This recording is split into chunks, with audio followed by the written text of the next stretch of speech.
Hello students, आज हम अपनी केमिकल काइनेटिक्स की नेक्स्ट क्लास स्टार्ट करने के लिए जा रहे हैं। मेरे ख्याल से ये क्लास 7वीं हो सकती है। 7वीं क्लास स्टार्ट करने के लिए हम जा रहे हैं। पिछली क्लास के अंदर हमने शून्य कोटि अभिक्रिया के विशिष्ट अभिलक्षणों को समझा कि क्वेश्चन की लैंग्वेज में अगर आपको ऐसा दिखे कि ये संकेत दे रही है शून्य कोटि अभिक्रिया होने के, तो आप उसे शून्य कोटि अभिक्रिया जजमेंट दे सकते हैं। ऐसे ही कुछ स्टूडेंट्स की मैंने पिछले लेक्चर में बताया था कि आपकी तरफ से अगर शून्य कोटि अभिक्रिया के क्वेश्चंस हों तो आप मुझे भेजें। तो कुछ स्टूडेंट ने भेजे भी हैं, उन्हीं को मैं सबसे पहले ले लेता हूँ। जैसे एक क्वेश्चन मुझे भेजा गया है, शायद एमटीजी का 21वां क्वेश्चन है ये। इसमें अभिक्रिया x इजकल टू वाई ऐसे लिखा हुआ है के लिए x वर्सेस समय के सांद्रण का प्लॉट दिया गया है कि x की सांद्रता सांद्रण और समय के मध्य जो ग्राफ आता है वो ऐसे दर्शाया हुआ है, इस तरह से। और पूछा है अभिक्रिया की कोटि क्या होगी, यानी क्या पूछा है आपसे, अभिक्रिया की कोटि पूछे। तो कोटि क्या होगी, और एक दर स्थिरांक का मात्रक पूछा है, स्थिरांक का मात्रक पूछा है। ठीक है, तो ये दो क्वेश्चन स्टूडेंट की तरफ से पूछे गए हैं। अब देखिए बेटा, मैंने आपको बताया था कि शून्य कोटि के लिए समाकलित दर नियम क्या होता है, समाकलित। अब इसको कैसे सॉल्व करेंगे, तो सॉल्यूशन देखिए। समाकलित दर नियम क्या होता है, इसके लिए शून्य कोटि के सबको रटा भी होना चाहिए। C0 माइनस CT बटा K बराबर T, यही पढ़ाया था। इसको हम ऐसे भी लिख सकते हैं, C0 माइनस CT बराबर KT। अगर मैं KT को इधर ले आऊं और CT को इधर ले जाऊं तो इसको मैं, या CT को उधर ले जाएं तो CT बराबर में क्या लिख सकता हूं, CT बराबर C0 माइनस KT। इनको बदल लिया मैंने। ठीक है, CT होती है अभिकारक की T समय पर शेष सांद्रता, C0 होती है प्रारंभिक सांद्रता, K एक नियतांक है, K एक नियतांक है और T समय है।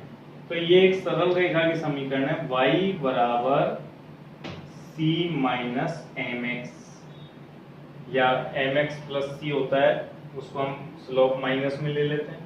तो इसका स्लोप किस में गया, माइनस में गया। ठीक है, यानी CT यानी अभिकारक की सांद्रता, और समय की तुलना हमने x से कर ली, समय x पे ले लिया, CT हमने y अक्ष पे ले लिया। तो C0 जब t समय यहाँ आप क्या रखोगे, T0 रखोगे, यानी t बराबर 0 रखोगे, तो ये KT 0 हो गया पूरा। तो CT का मान क्या है यार, C0 के ऊपर। तो यहाँ सांद्रता कितनी है, C0, और समय के साथ ये स्लोप माइनस में है ना, तो समय के साथ ये समय के साथ डाउन हो गया। तो मैंने जब आपको ग्राफ प्लॉट किए थे तो CT और T के मध्य ये ग्राफ प्लॉट किया था, कौन सी कोटि के लिए, शून्य कोटि के लिए। तो शून्य कोटि के लिए अब यानी ये ग्राफ किस अभिक्रिया के लिए प्रूव हो रहा है, समाकलित दर नियम को प्रूव कर रहा है, शून्य कोटि समाकलित दर नियम को प्रूव कर रहा है। तो हमको कोटि क्या मिल गई इसकी, हमको कोटि मिल गई है जीरो ऑर्डर रिएक्शन। अब दर स्थिरांक का मात्रक तो हम जानते हैं, जीरो ऑर्डर रिएक्शन के लिए mole litre inverse second inverse दर नियतांक का मात्रक होता है। तो ये सवाल ऐसे सॉल्व होगा। अब मान लो इसमें ये बात फॉलो नहीं होती तो हम फिर इसके लिए प्रथम कोटि का अप्लाई करते। प्रथम कोटि का अगर प्रूव हो जाता तो ये अभिक्रिया प्रथम कोटि की हो जाती। तो ऐसे क्वेश्चन भी आएंगे अभी आपके सामने जिनमें प्रथम कोटि अभिक्रिया के लिए प्रूव होगा। अभी तो ये शून्य के लिए हो गया, तो शून्य कोटि अभिक्रिया फाइनलाइज हो गई। तो अब एक और नेक्स्ट क्वेश्चन जो है वो ले लेते हैं। ये भी उसी स्टूडेंट का क्वेश्चन है, बहुत अच्छा है कि क्वेश्चन सॉल्व भी हो रहे हैं। ये अपने आरबीएसई की बुक का, आरबीएसई की किताब का ऑब्जेक्टिव 7वां क्वेश्चन जो पूछा गया है। ये कह रहा है शून्य कोटि अभिक्रिया के लिए निम्न में से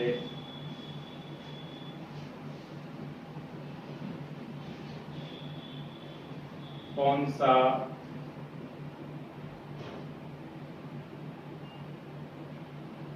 संबंध सही है।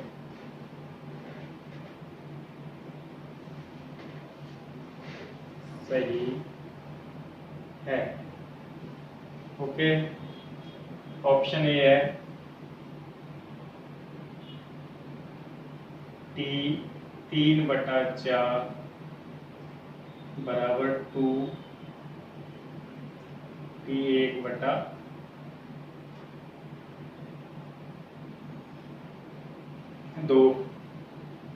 बी ऑप्शन है टी 3/4 बराबर 1.5 टी 1/2। सी ऑप्शन है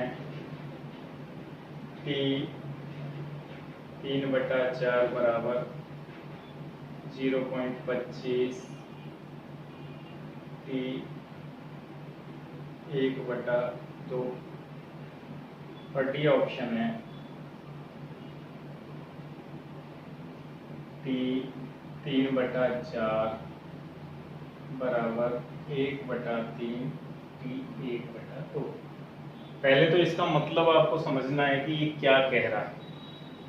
क्वेश्चन ये कह रहा है कि 3/4 का मतलब होता है 75% यानी 3/4 अभिक्रिया होने में लगने वाला जो समय है वो अर्धायुकाल, ये है अर्धायुकाल, अर्धायुकाल से दुगना होता है।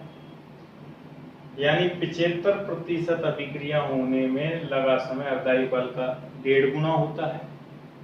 यानी 3/4 अभिक्रिया होने में लगा समय अर्धायुकाल का 1/4 होता है। 1/4 25% होता है। 3/4 होने में 1/3 होता है। ये क्या है? तो इसमें से कौन सी बात सही लग रही है आपको? तो वो बात सही प्रूव करने के लिए हम वही समाकलित दर नियम को उठाते हैं। तो क्वेश्चन का सॉल्यूशन देखिए। अब आप सॉल्यूशन शून्य कोटि के लिए कह रहा है, तो शून्य कोटि अभिक्रिया के लिए क्या जानते हैं हम लोग? Ct बराबर C0 माइनस Kt, ये जानते हैं। अब और एक बात ये है, और साथ में अर्धायुकाल क्या बताया था आपको? अर्धायुकाल T½ बराबर क्या फॉर्मूला बताया था? आपको पता होना चाहिए, मैंने बताया था C0/2K, ये बताया था अर्धायुकाल का फॉर्मूला। इसको हम समीकरण 1 मान लेते हैं। ठीक है, यानी हमको अर्धायुकाल से तुलना करनी है कौन से समय की? 75% होने में लगा समय। तो यदि हम इसके अंदर टी वो फाइंड आउट कर रहे हैं, टी बराबर कौन सा ले रहे हैं? 3/4, तब Ct यानी शेष सांद्रता क्या रह जानी है? अगर अभिक्रिया 75% पूर्ण हो जाएगी तो शेष सांद्रता जो बचेगी वो बचेगी C0/4, यानी 1/4। 75% अभिक्रिया हो जाएगी तो 25% अभिक्रिया तो अभिकारक ही तो शेष बचेगा, और ये Ct क्या है, शेष अभिकारक की सांद्रता। Okay, put in the equation second. अगर मैं Ct की जगह फॉर्मूला Ct की जगह C0/4 पुट कर देता हूं, C0 माइनस K, और T कितने समय बाद है ये, T 3/4, यानी 75% पूर्ण होने में लगा समय, इतना से अभिकारक शेष रह गया। T 3/4 समय पर इतना अभिकारक शेष रह गया। तो अब हम इसको फाइंड आउट करें तो T 3/4 को फाइंड आउट करने के लिए C0 को इधर ला, तो पहले पूरा लिख लेता हूं, K T 3/4 आ रहा है नहीं, ठीक है, यहाँ ऊपर लिख लेता हूँ। तो हमारे पास अब तक क्या चीज आ चुकी है, क्लियर हो चुकी है। अब तक हमारे पास C0 का मान, Ct का मान ये रहा, इक्वेशन थी C0 माइनस K T 3/4। मैं इसको पक्षांतरण करके इधर ले आता हूं, K T 3/4 बराबर C0 माइनस C0/4। ओके, तो ये कितना बचा, ये बचा 3C0/4, यही बचेगा। अब मुझे यहां से क्या चाहिए, T 3/4 का मान, तो T 3/4 का मान हो गया 3C0/4K। ठीक है, ये समीकरण 3 हो गई। अब मुझे T 3/4 का मान तो पता लग गया, लेकिन मुझे किस फॉर्म में चाहिए मान, T हाफ की फॉर्म में चाहिए। तो मैं इसमें समीकरण 1 का भाग दे देता हूं, समीकरण 3 बटा समीकरण 1 करने पर ठीक है। तो करते हैं T 3/4 और समीकरण 1 में क्या है, T हाफ, 3 में 3C0/4K और 1 में है C0/2K। C0 से C0 कैंसिल आउट, K से K कैंसिल आउट, 2/4 यानी 2 बार कट गया। तो T 3/4 बटा T 1/2 क्या आया, 1.5। 3 में 2 का भाग दे दिया, यानी क्या प्रूव हो गया, हमारे कौन सा ऑप्शन आ गया, T 1 लाएंगे तो बी ऑप्शन हो गया कि शून्य कोटि अभिक्रिया को 75% पूर्ण होने में लगा समय अर्धायु काल का 1.5 गुना समय लेता है। अगर मान लो कोई अभिक्रिया 5 मिनट में आधी होती है तो 75% पूर्ण होने में 15 मिनट लेगी।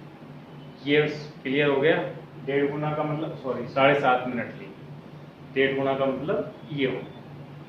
ठीक है, अब तुम कहोगे साहब ऑब्जेक्टिव प्रश्न था और इतना बड़ा सॉल्व हुआ है, तो ऑब्जेक्टिव में इतना टाइम थोड़ी लगता है। तो ये तो मैंने आपको बिल्कुल जस्टिफाई किया है कि क्वेश्चन ऐसे सॉल्व होगा। अब मैं इसी क्वेश्चन को जल्दी कैसे होगा वो भी आपको बता देता हूं।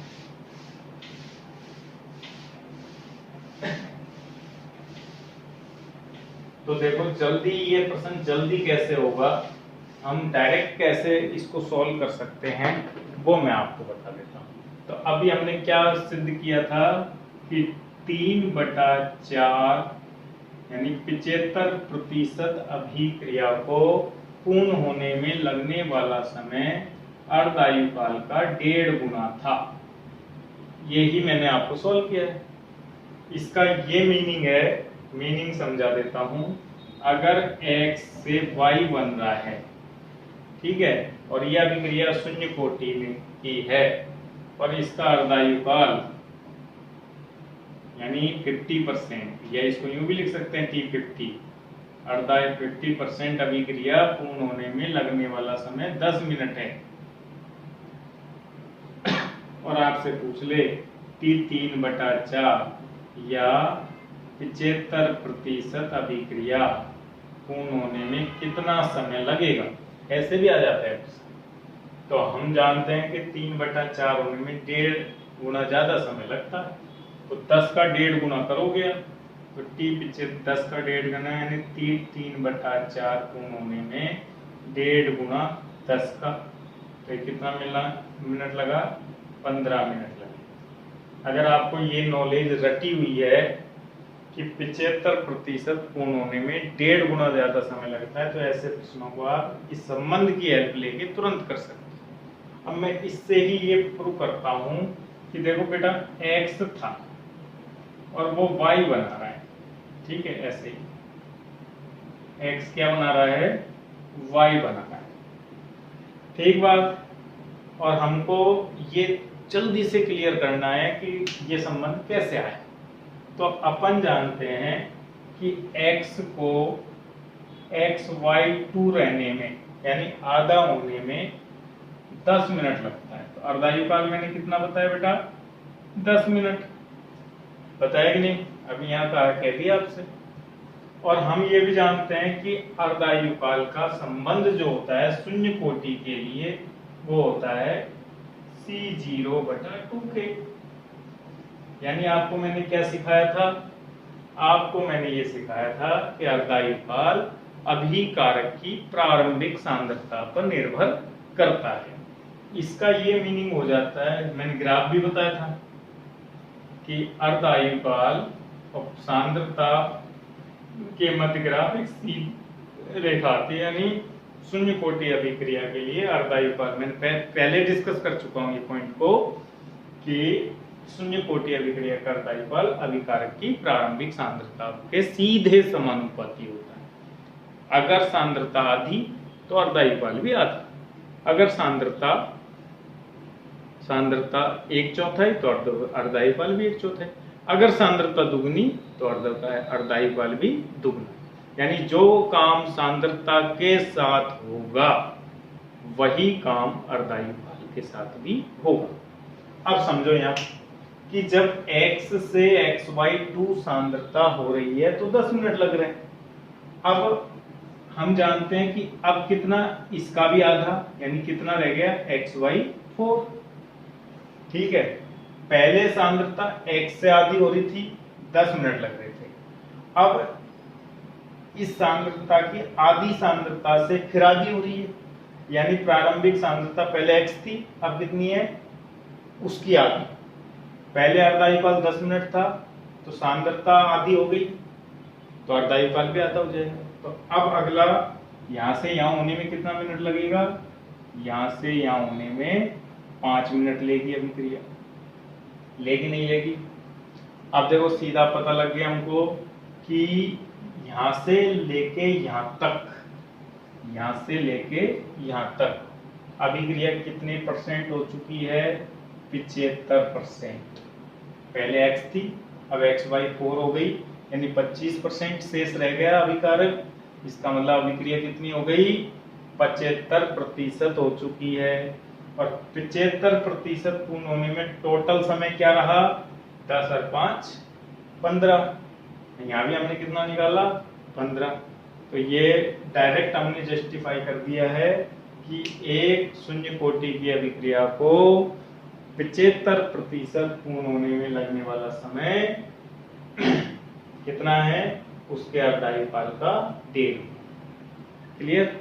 अगर आपसे ये पूछे कि साहब और बताओ अगला अर्धायुकाल कितना होगा, यानी ये x से x/8 होने में कितना समय लेगी, क्या तुम बता सकते हो कि इसी अभिक्रिया को x/4 से x/8 होने में कितना समय लगेगा? तो हम जानते हैं कि अब फिर आधी होगी इस सांद्रता से, तो अर्धायुकाल भी फिर आधा हो जाएगा, यानी यहाँ समय लगेगा 2.5 मिनट। कि जितनी बार भी सांद्रता आधी होगी अर्धायुकाल भी उसी अनुपात में आधा होता जाएगा। तो ये आपको एक मैसेज मिला है डायरेक्ट सॉल्व करने का, और वो मैंने आपको तरीके से सॉल्व करके बताया था। ठीक है, तो ये प्रश्न हो गया आपका। जो प्रॉब्लम पूछी गई थी उसको मैंने यहाँ ले लिया है।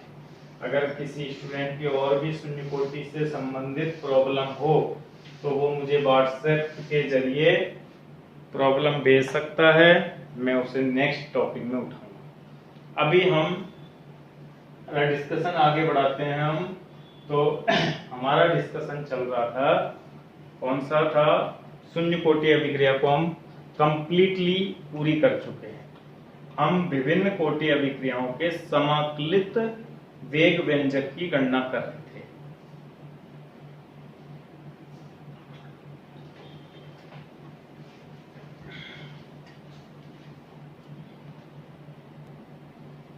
तो प्रथम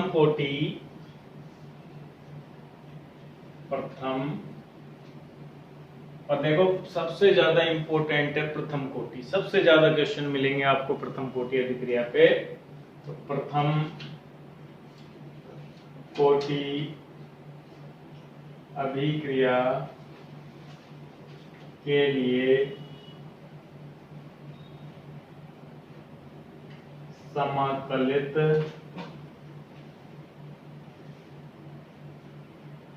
वेग व्यंजक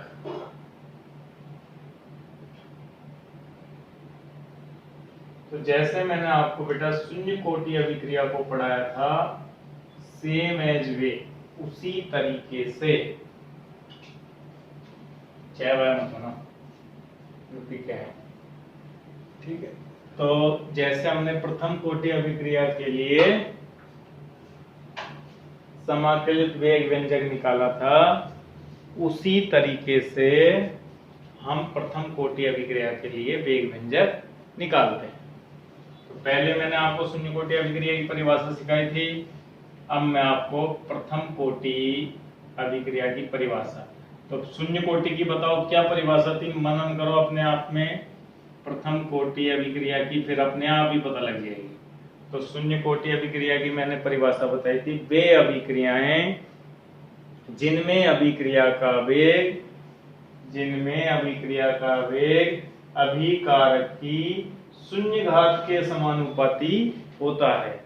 यानी शून्य घात का मतलब है निर्भर ही नहीं करता, सदैव नियत वेग से चलती है अभिक्रिया।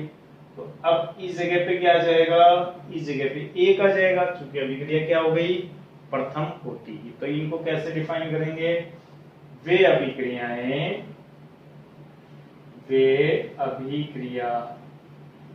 जिनमें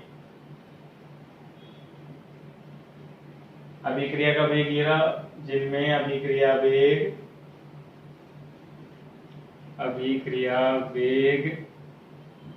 अभिकारक पदार्थ की सांद्रता के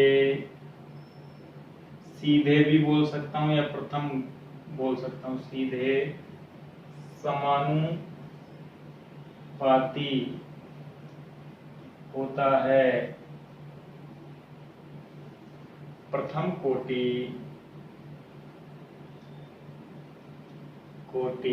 अभिक्रिया कहलाती है। तो ये आपकी डेफिनेशन हो गई। यहां से हम बना सकते हैं अर्थात कि क्या होगा प्रथम कोटि अभिक्रिया के लिए, R = K रिएक्टेंट की सांद्रता की पावर 1।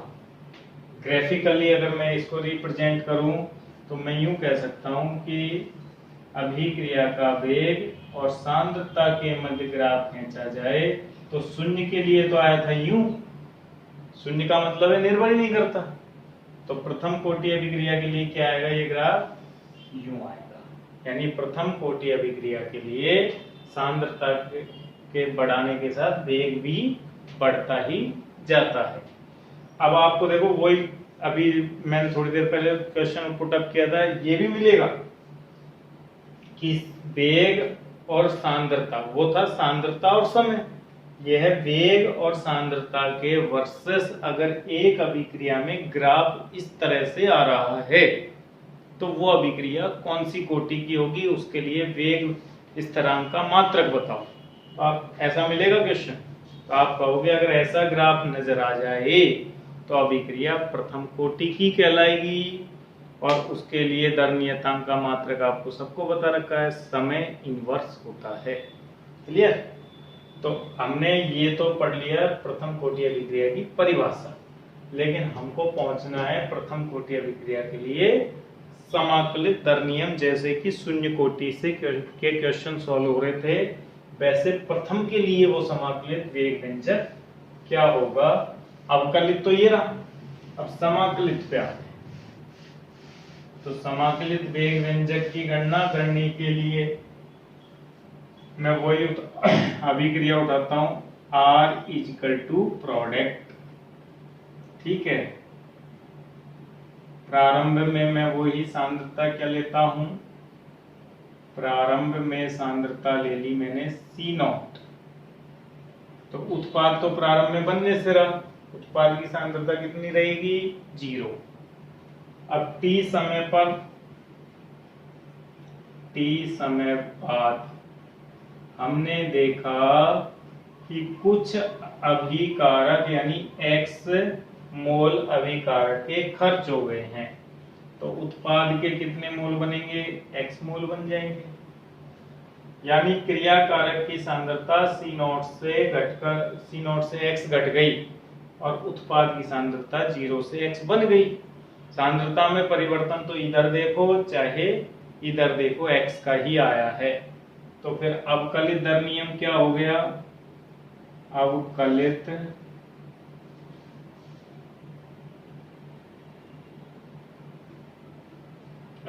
दर नियम अगर मैं लिखूं तो वो क्या हो गया, वैसे तो R बराबर होता है K अभिकारक की सांद्रता की पावर 1, लेकिन अब इसको भी मैं R होती है वेग, दर होती है सांद्रता में परिवर्तन में लगने वाला समय।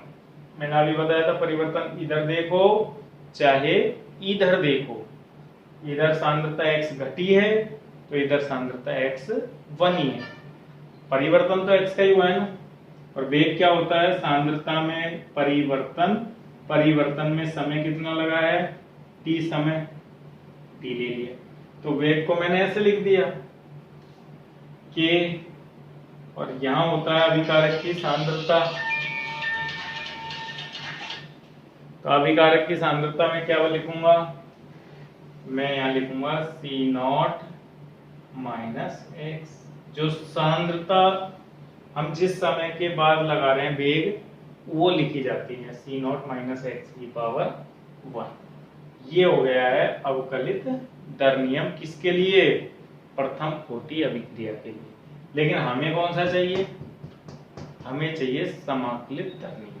ठीक है, तो समाकलित दर नियम अवकलित आ चुका है, इससे समाकलित लाते हैं। देखो तो इसको मैं एक इक्वेशन दे लेता हूं, इक्वेशन 1, इक्वेशन 1 से इसको थोड़ा मॉडिफाई करके मैं x वाली टर्म को, ये जो टर्म है ना, इसको इस जगह पे लिख देता हूं C0 माइनस x। कोई डाउट थोड़ी है, इधर लिख दो चाहे इधर लिख दो, बात एक ही, बराबर k, और ये dt को मैं k के साथ लिख देता हूं, dt। ये वही समीकरण एक ही है, इसमें मैंने थोड़ा सा इसको लिखने का अंदाज बदल दिया, इसको मैं इधर ले आया इसको मैं इधर ले गया। अब देखिए ये एक इस अवकलित समीकरण है, ये भी अवकलित थी। अब इसका समाकलन कर देते हैं। समाकलन करने से, तो समाकलन करने के बाद क्या स्थिति रहेगी, देखिए आपको मैं सिखा देता हूं। 1/x का dx के सापेक्ष अगर आप समाकलन करोगे तो वो आएगा log x। ठीक है, ये एक समाकलन का रूल है। तो ये भी मामला वही है कि जैसे इसको मैं लिख देता हूं 1/C0 माइनस x का dx के सापेक्ष, बात वही है dx अपॉन C0x। थोड़ा मैंने इसको dx को उधर खिसका दिया, इधर लिया है तो ऊपर ही। इसका समाकलन अगर किया जाए तो C0 तो एक स्थिरांक है, dx एक समाकलन को बता रहा है कि इसके सापेक्ष करना है। तो जैसे 1/x का log x आया है, वैसे इसको एक नियतांक मान ले, इस माइनस x का हम करें तो यह रट लो कि इसका समाकलन आता है log C0 माइनस x। ये एक प्रॉपर्टी है समाकलन की। ओके, तो समाकलन करने से, इस समीकरण का समाकलन करने से हमारे पास जो आएगा, इसका तो मैंने सिखा ही दिया आपको, क्या आएगा माइनस log e बेस में, या ln भी लिख सकता हूं मैं इसको, C0 माइनस x। ठीक है, kt के एक स्थिरांक है, इसका समाकलन होगा नहीं, t dt का होगा t, और साथ में आएगा एक c समाकलन नियतांक। ये समीकरण हो गई हमारे पास 2। ये तो चूंकि तो ये समय हमारे पास समीकरण बन चुकी है 2 कि log e C0 minus x बराबर kt प्लस c। c क्या है यहाँ c बराबर समाकलन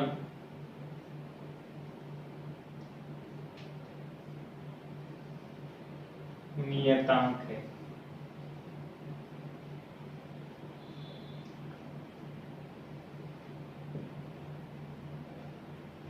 पहले भी हमने समाकलन नियतांक का मान निकाला था, अब भी निकाल लेते हैं, दोबारा से देखते हैं। अब हम कहाँ पहुंच गए हैं पहले मैं आपको बता दूं। समीकरण 2 को ले लेता हूं, मैं ऊपर लिख देता हूं, इक्वेशन 2 को वापस से लिख रहा हूं मैं। हमारे पास इक्वेशन 2 आई है log e minus C0 minus x, C0 प्रारंभिक सांद्रता है, बराबर kt प्लस c, जो कि c क्या है समाकलन नियतांक। अब कुछ स्टूडेंट चौंके नहीं, किताबों में ये इक्वेशन मैं log e लिख रहा हूं ना, इसकी जगह log e की जगह ln भी लिख सकते हैं, तो ये न्यू भी लिखी आ सकती है, minus ln C0 minus x बराबर kt प्लस c। c वही समाकलन नियतांक। तो कुछ बुक इसको ऐसे लिखती है, यानी इसका समाकलन ln C0x होता है, और कुछ बुक इसको ऐसे लिखती है। तो मैं कैसे भी लिख रहा हूँ, ये दोनों मतलब एक ही। मैंने दोनों इसलिए लिखे हैं कि हो सकता है कोई स्टूडेंट गाइड भी देख रहा हो, बुक देख रहा हो, तो वो देखे कि ये क्या मामला है, तो मैंने दोनों ही चीज बता दी आपको। ठीक है, अब मुझे क्या निकालना है इस समीकरण में, c समाकलन नियतांक का मान निकालना है। ठीक है,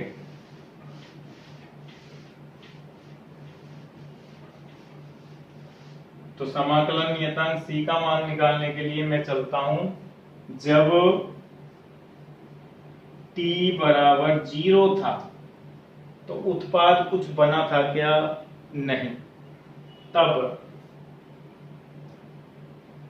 x की वैल्यू 0 थी, यानी उत्पाद बना ही नहीं था, तो उससे मैं यहाँ t बराबर 0 यहाँ पुट कर लेता हूँ। तो समीकरण 2 से C0 को देखो, x का t का मान 0 पुट करूंगा तो ये पूरा 0 हो जाएगा मामला, और x का मान 0 पुट करूंगा तो c का मान क्या दिखाई दे रहा है आपको, ln C0 दिख रहा है ना। तब c जो समाकलन नियतांक था उसका मान हमें दिखने लग गया माइनस ln C0। ओके, ये हमारे पास वैल्यू आ गई है c की, लिख देता हूं। तो नाउ अब ये जो समीकरण 2 है, इक्वेशन सेकंड को हम इक्वेशन सेकंड को क्या लिख सकते हैं, minus ln C0 minus x, ये तो यूं भी यूं kt यूं लिख दिया, और c की वैल्यू क्या आ गई मेरे पास, ln C0। क्लियर बात। तो ये मेरे पास इक्वेशन सेकंड में C0 यानी समाकलन नियतांक का मान लिखने के बाद स्थिति हो गई है। अब मैं क्या करता हूं, इसको थोड़ा मॉडिफाई और करता हूं, इस टर्म को इधर ले आता हूं, ठीक है, लाते हैं लोग। तो ln प्लस की हो जाएगी, अब ln C0 minus ln C0 minus x बराबर kt। या ln नहीं लिखते हो तो log ही लगा दो, वही या log ही या log, ठीक बात। अब या फिर मैं दोनों ही लिख देता हूं, और log e C0 minus log e C0 minus x बराबर kt। दोनों लिख दिया मैंने। जिसको समीकरण हम मान लेते हैं हमारी समीकरण नंबर 3 को। यहां तक पहुंच गए हम, एक बार और अच्छे से देख लीजिए। अब मैं इसको समीकरण 3 को लेके आगे बढ़ता हूं, ठीक है। अभी 2 को लेके हम 3 तक पहुंच गए, अब मैं 2 को लेके वापस आगे बढ़ता हूं। किसी को भी दिक्कत हो तो मैं एक बार और फिर कह देता हूं, सॉरी समीकरण कॉम्प्लिकेटेड है कि भाई ये 2 थी जो पहली समीकरण को अवकलित समीकरण को समाकलित करने से आई थी, इसी को ऐसे भी लिख सकते हैं। फिर मैंने इस t की वैल्यू को 0 लिखा तो ये पूरा मामला 0 हो गया। फिर उसके बाद मैंने x की वैल्यू को 0 रखा, तो अब हमको c नजर आने लग गया, ये केवल इतना सही तो c है क्योंकि x को 0 हो गया, वो मैंने ये लिख दिया। फिर मैंने इसी समीकरण में c का मान पुट करके ये आ गया मेरे पास, फिर मैंने इसको पक्षांतरण कर लिया, ये आ गया मामला। और इसी को ln को तो log ही लिख ही सकते हैं, ये मैंने आपको बताया था।